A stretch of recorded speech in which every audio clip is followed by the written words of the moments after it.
Nuk ka shqiptar që nuk I ka dëgjuar këto dy numra.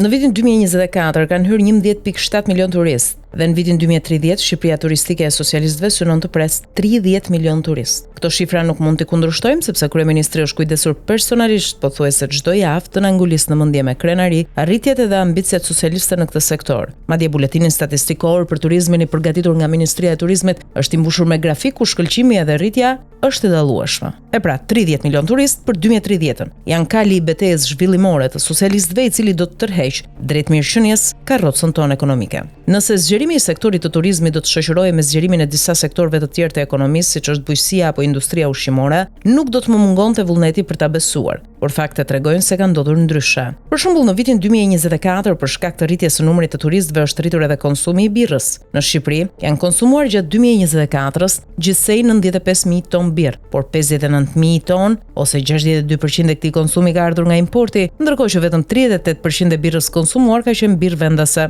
Për më tepër, konsumi I birrës së importit ka ardhur në rritje. Në vitin 2021, bira e importit zinte vetëm 55% të konsumit, ndërsa para pandemisë rreth 50%. Ndërkohë prodhimi I birrës vendase ka njohur një ulje me rreth 8%. Ndërsa në Shqipëri turizmi zgjerohej, të njëjtin trend me ulje si birra ka përjetuar prodhimi I produkteve edhe nën produkteve bujqësore, përveç peshkut, vezëve dhe mjaltit, të cilat në fakt duhet kishin njohur rritje duke mbështetur qëndrueshmërinë e ekonomisë turistike. Pra, zgjerimi I turizmit në vend që të zgjeronte tregun e produktit vendas ka ulur atë duke zgjeruar tregjet e produkteve të importit. Sipas Instat, në 9 muajt e parë të 2024-s, ku përfshihet sezoni turistik, Shqipëria arriti të shes 38.5 miliard lek ushqime, pije e duhan, ndërsa ka blerë nga tregjet e huaja 117 miliard lek produkte, pra gati 4 herë më shumë. Nëse vendi vazhdon të rrisë importet edhe të përjetojë ulje të prodhimit vendas për pjesën më të madhe të mallrave dhe produkteve thelbësore të cilat konsumohen në territor, zgjerimi I mëtejshëm I turizmit do të shoqërohet me inflacion. Ky presion inflacionist ul mirëqenien e popullatës dhe rrjedhimisht konsumin e saj. Ndaj dhe ndërsa në 2023 turizmi filloi dukshëm të zgjerohej, rritja e konsumit ishte në nivelet më të ulta që pas pandemisë. Vetëm tapat kanë fatin të pluskojnë në sipërfaqe. Nëse mendohet pak më thellë, realiteti tregon se edhe sikur ta fitojmë Champions League-ën e turizmit matur nga numri I turistëve, pa një ndërhyrje urgjente me vendimarrje publike dhe private të informuara,